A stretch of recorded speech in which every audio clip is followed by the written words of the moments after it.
All right.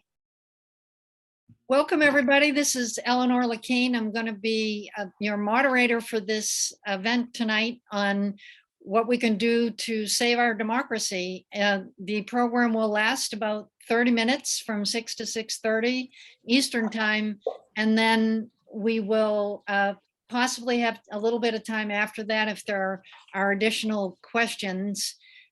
So the purpose today is to talk about what's happening in our country and what we can do about it. And I want to give thanks to everyone here for coming. My favorite people in the world are people that I've gone shoulder to shoulder with, working for a better America. And all of you here are included in that for showing up at our country at this incredibly important time. I want to give special thanks to our host committee, which is Ann Crittenden, Harriet Crosby, Robert Dodds, Nancy Greenspan, Perrin Ireland, Margot King, and John Steiner, who's I see on the line. Hey, John. Angela Lancaster and Naomi Nayerman. And I want to also thank Secretary of State Jena Griswold of Colorado for being with us. I'm going to introduce her formally shortly. There she is. Hi, Jena. Welcome. So the purpose of our call is to discuss what we can do to strengthen our democracy. I'll say a few brief remarks to open. I'll introduce Secretary Griswold, who will talk for about 5 minutes or so. We'll do a brief Q&A.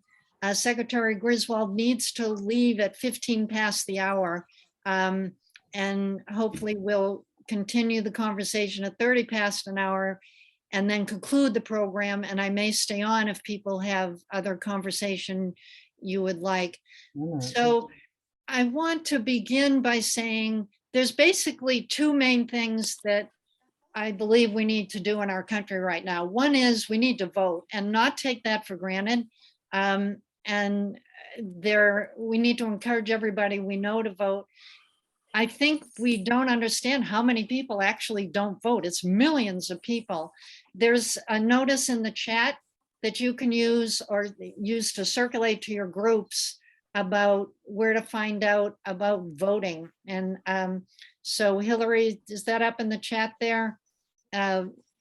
It's the, yes. Yeah, okay, great. So it's basically vote.gov.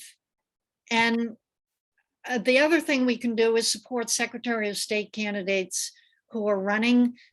For people who aren't aware, you might need to explain to some of your friends, the Secretary of States are the ones usually in charge of running the elections in the states. Unfortunately, we have a whole group of election deniers running who are running specifically to make sure that they fix the election so that if Democrats win the actual vote, they're trying to shift it so the Republicans will be declared winner by one way or another. There's a whole alliance of these MAGA Republicans doing that. One of the most important races is in Colorado. There's about 6 key races, and that's where Secretary of State Jena Griswold comes in. I consider Jena she's a personal hero for me, incredibly courageous. She's done a fabulous job as Secretary of State in Colorado, passing some of the best democracy reforms in the country. Jena then helped other secretaries of state across the country to work to strengthen their election systems. And she was so effective at it, her peers elected her to the head of the Democratic Association of Secretaries of State nationally, where she's leading the effort to elect and protect Democratic secretaries of state nationwide. So Jena is here to tell you more about her race in Colorado, what she's up against, and maybe a little bit about some of the other key races.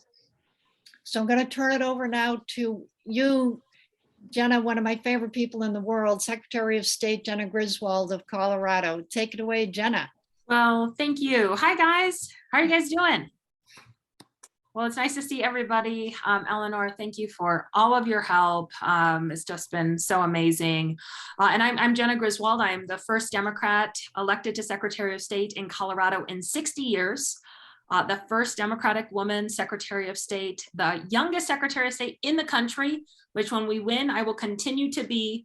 And I'm a little different than other statewide office holders. I grew up on food stamps in rural Colorado, first in my family to go to a four-year college, and then I attended law school at the University of Pennsylvania. And when we flipped this seat for the first time since Eisenhower was president, as Eleanor mentioned, I led the largest democracy reform package in the country. So we started to add drop boxes. I've increased drop boxes by 65%. We added in-person voting. We restored voting rights to people on parole.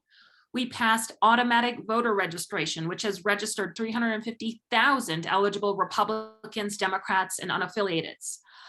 We also guaranteed for the first time ever either a ballot drop box or polling center on all tribal lands and all public universities, and saw a skyrocketing increase of tribal voting by about 20%. And when the pandemic hit, I was the only Democratic Secretary of State from a vote by mail state in the entire country. So I instructed my office that we were going to open up access even quicker and further in the state of Colorado and help other states across the nation. And we were able to expand access to an absentee ballot, which is just a fancy word for mail ballot, to over 80% of American voters, which in the middle of the pandemic, with a sitting president trying to steal the presidency, led to record turnout in this nation among Democrats and Republican voters. Colorado, by the way, we had the second highest turnout in the country. When you build accessible elections, people will vote. 86.5% of active voters cast a ballot that election in Colorado. So at this point, I've overseen 6 statewide elections, many with record turnout under very unique circumstances. And I think so many of us thought, let's get through 2020 and things will get back to normal. But you all, if you're on this call, you probably know what's happening. We're seeing the worst attack on the right to vote in recent times. Last year, 34 voter suppression bills were passed in 19 states. Over 500 bills have been introduced in almost every state in this country to strip Americans of the ability to vote. We are seeing the big lie being used to threaten election workers. They're stepping down in many places across the country. Meanwhile, extremists like Steve Bannon are recruiting election deniers into those positions. We're seeing the big lie also being embraced by some election officials, and they're becoming security risks themselves. So I don't know if you all saw the coverage out of Colorado that a local county clerk was working with the MyPillow guy and QAnon to breach her own system. So that was the first insider breach in the country. I addressed it. I ended up decertifying all the voting equipment, joining the Republican county commissioners to ask a judge to remove her from oversight of her elections. And then I appointed my 2018 Republican opponent to oversee the elections. That county had a great election, but we're seeing this destabilization of democracy spread across the country and across the state of Colorado. And come November 8th, over 60% of Americans will have an election denier on the ballot. Democracy is literally on the ballot in November, but so are all of our fundamental freedoms. Because the same extremists who are rolling back access to abortion care, the same extremists who are unwilling to say that they won't strip women of the right to birth control in 2022, the same extremists who are targeting marriage equality, the extremists who just voted in the House against protections for marriage equality and interracial marriage just a couple months ago, are the same folks pushing the voter suppression. Because this minority extreme view can only be put on the majority of us if voting does not happen, if folks do not, let me rephrase, if Americans do not have accessible access to the vote. It's only when extremist legislators and official office holders are elected that they can put this minority view on all of us. So we have big elections ahead of us. There are 35 days left. Democracy is on the ballot. Our fundamental freedoms are on the ballot. Here in Colorado, I am in a very close race. We have the lowest contribution limits in the country, I believe. And for a race that a Democrat has only won once in 60 years, it is way too close for comfort. So I really appreciate you guys having me on. If you are able to chip in to help our campaign, we sure need it. Especially there's just some recent polling that puts us pretty close and rumors of pretty big money coming into the race. So I really appreciate it. And thank you, Eleanor, for everything you're doing to help me and all the Democratic secretaries of state. Absolutely. I'm thrilled to do it. And, one of the things, if you have any question, by the way, Jenna's got a few more minutes with us. Please put your question in the chat. But one of the things that deeply concerns me, Jenna, is the physical threats to people, and the Brennan Center report showing that 1 out of 3 election officials know somebody who has dropped out of their role because they've been harassed. And I know there's death threats, like to you and to these other candidates. Can you just talk a little bit about the reality on the ground of the hostility that's coming at us from these crazies out there? Well, yeah, it's a whole new world, you guys. At this point, 2 people have been arrested for threatening my life. One person actually threatened to do me harm in Kansas and then started driving into the state of Colorado where he was arrested. But the threats really started last year, and I'll tell you, law enforcement and state government, federal government was not prepared. At one point, there were so many threats to my life that State Patrol could not go through them. It got to a point where I actually had to run a piece of legislation to get more regular State Patrol protection after election deniers were at a rally with John Eastman, the legal architect of the insurrection, with a group tied to militia calling for me to be hung. With that said, I will not stop. I will not be intimidated. But that's what it is at this point. I have a county working behind bulletproof glass. We have a county clerk, former Marine, who wears a bulletproof vest come election day. The threats are used as part of the intimidation, predominantly to younger women secretaries of state. So the brunt of the threats have come to me, Arizona and Michigan, but we're not going to stop. And it just shows the great need to win across the nation and make sure that we have secretaries of state who will follow the law and uphold the will of the people. There are 11 nominees, Republican nominees for Secretary of State, who are big lie candidates. They're running to oversee free and fair elections, and they do not believe in free and fair elections. We're seeing attorney general candidates, gubernatorial candidates who are big lie nominees. And like I mentioned, more Americans than not will have an election denier on their ballot. Folks are running at every level, and we have this great opportunity in 35 days to reject this extremism and recommit ourselves to democracy in this country. Fantastic. I'm so sorry that's happening to you. And this is part of my deep admiration for you, is that in spite of these death threats and everything else, the hostility, you are so strong and so courageous, standing up for democracy for all of us. So unfortunately, I know you've got to get out there in the campaign trail. I appreciate you coming by, and thank you so much. There is a direct link to Jenna's campaign is in the chat room. Encourage everyone to be as generous as you can. Thank you so much, Secretary Griswold. We're with you in spirit. Be strong. See you all later on the other side when we win. Bye, That's guys. right. All right. Thank you so much, Secretary Griswold. And we're going to stay on here for another 15 minutes. And I do want to mention just a couple of the other races. When Secretary Griswold mentioned there are 11 these big lie Republican candidates running for Secretary of State, it's very scary. These guys are very explicit. If they win, they're going to monkey with the results. They're going to, if a Democrat wins, they're going to throw it out, and they're going to certify the Republican, or in some cases, they'll be able to throw it to the state legislature, which some of the state Republican legislators have said, we have the power to overturn whatever the voters say if we think there's questions about it.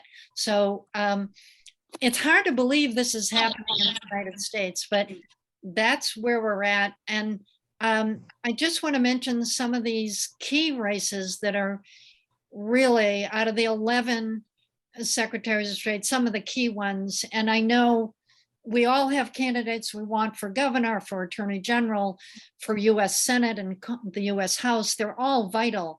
The reason I've focused on the Secretary of State races is because if these election deniers get a hold of our state machinery, they will make it so none of our candidates are going to win, no matter how great the candidates are, no matter how much money they have, no matter how charismatic they are.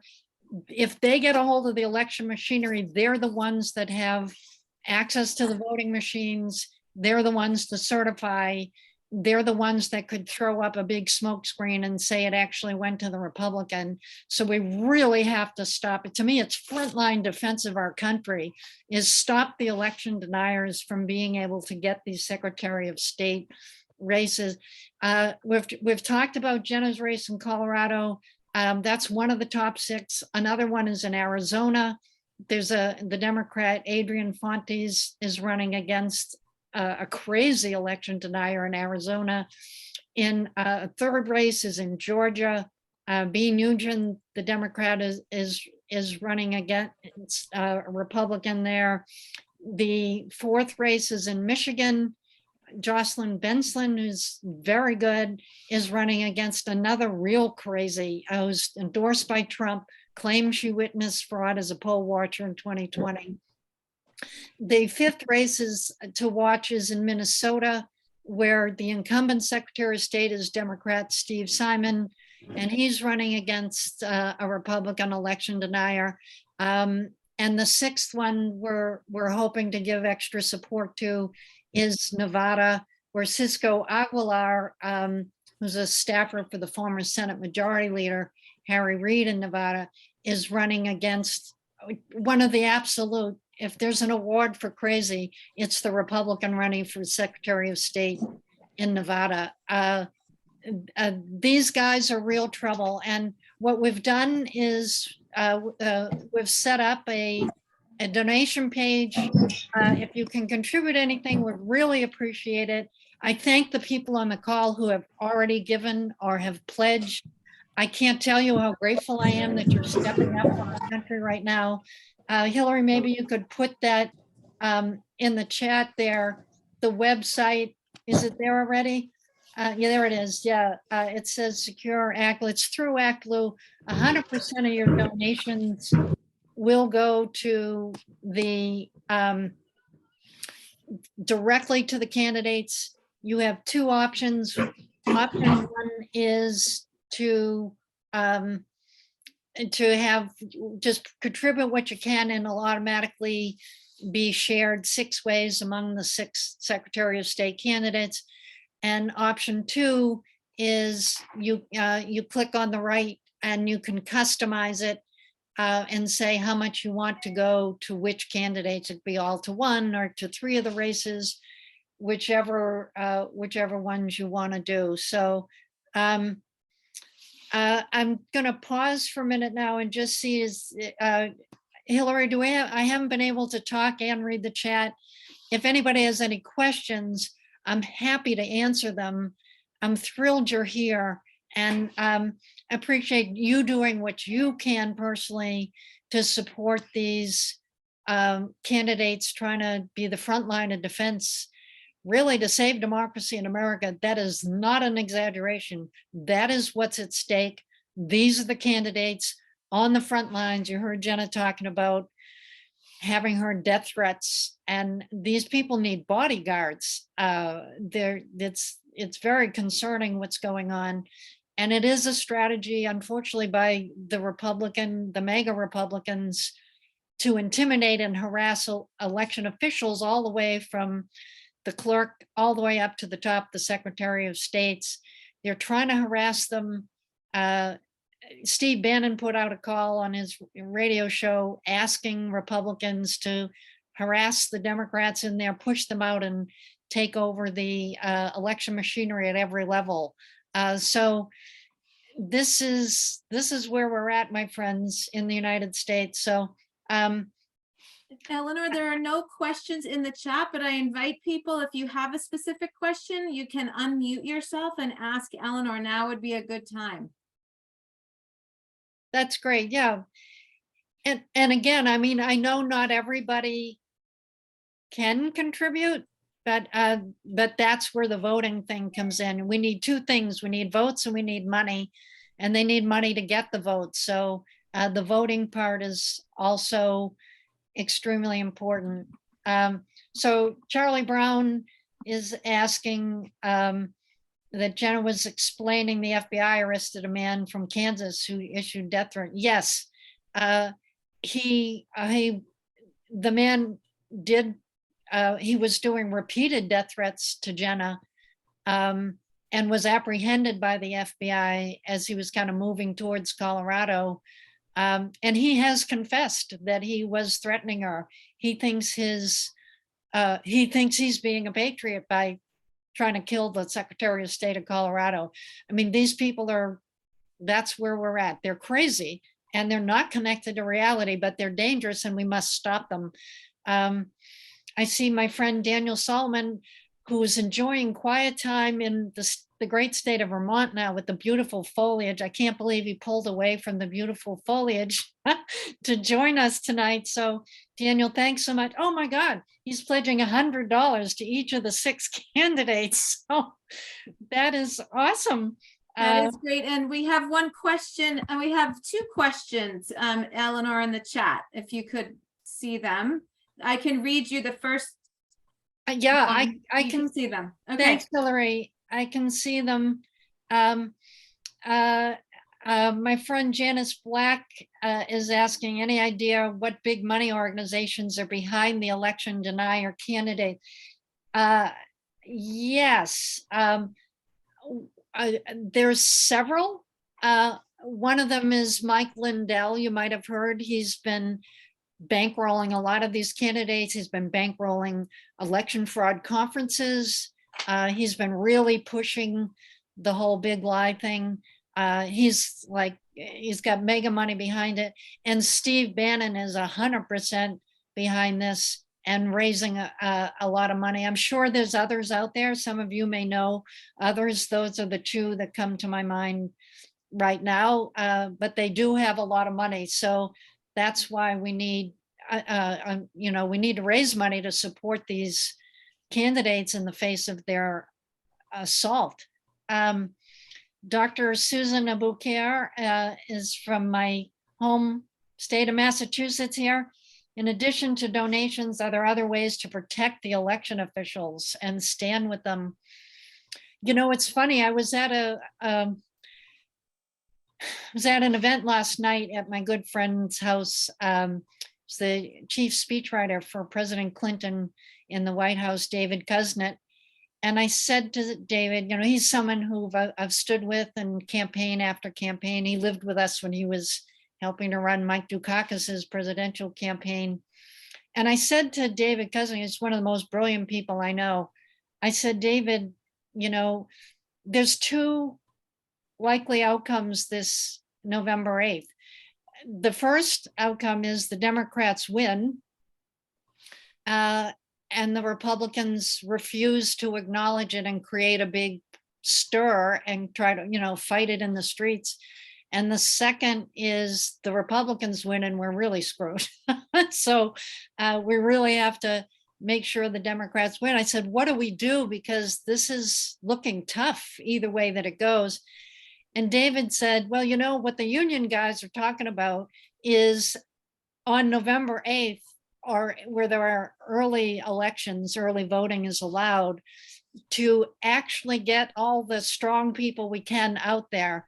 And if there are these mega Republicans threatening people, and we've heard about them threatening older Black women, for example, trying to intimidate them so they won't vote, just to have that the physical presence of people of integrity and people defending the right to vote at the polls during early voting and on November 8th, that is very important. And the other thing is, you know, the donations in part, there's now a new line item if you're running for Secretary of State, and that is bodyguard. These secretaries of state are hiring bodyguard, often out of their own money or out of the campaign money, because the state, it's just happening too fast. And there is not the money in the state governments to support them.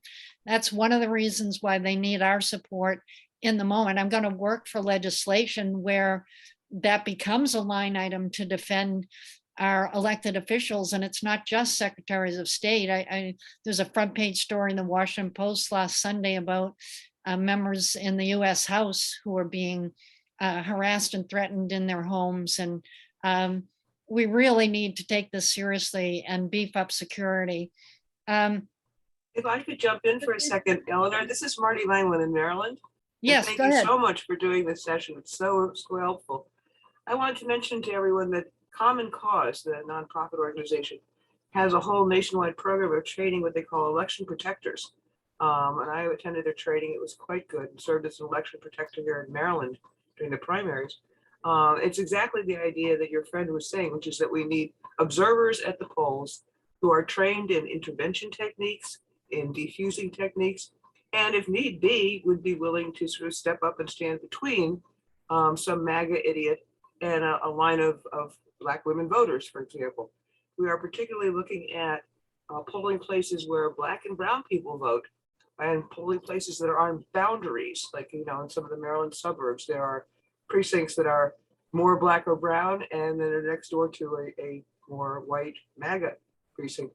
And so the boundary districts, if you're looking at your state or your locality, get trained with Common Cause. And Scrutineers is also a group that does poll observation training and intervention skills. And I know Black Lives Matter have been doing some training like that. So it's about intervention training. Not that we need to call the cops, not that we need to put ourselves in danger, but sometimes simply being there as a very visible witness can put a damper on violence. What we're dealing with here is a resurrection, I think, of the Nazi brown shirts, where they're perfectly willing to use physical violence to intimidate and control. And the way to stop that, at least historically, is for good people to stand up and protect their neighbors. And that doesn't mean that we're armed, and it doesn't mean we jump in and have fistfights. It means we're there and we're visibly there. When I was working as a poll protection person, I had a big sign that said, "Poll protection, ask me, I'm here to help." And it's different than the official state workers, you know, I mean, we're there to protect the state workers. And every time a state worker was accosted by one of the right-wing guys, but it's not always guys, we've had some right-wing women be quite vicious to poll workers. You know, I simply stood up and walked over to them and said, you know, can I help? What's going on here? And diffuse the situation by interrupting it. I mean, that's really what we are. We're interrupters of violence. It's not a dangerous job, but I think it's an essential job. And I would encourage all of you to talk to your friends about getting trained with Common Cause or one of the other groups and going to your polling place and just being there as a witness and an intervener, an interrupter if there's any violence. I mean, you know, when we're older women especially are good at this because we give these guys a look like, Sonny, you don't even want to try that. It's really quite fun. So I encourage older women to have a new election role here, which is basically grandmas against brown shirts. Thank you, Right. everyone. I love that. Grandmas against brown shirts. And yeah, we can all do it. And Naomi's saying, you know, suggesting we volunteer with groups that are working to get the vote out. We want to get the vote out, and we want to protect the voters who are going there. And I want to wrap up because we're kind of at our half hour here. But just to summarize, I am deeply grateful for you for showing up tonight and for participating in this briefing.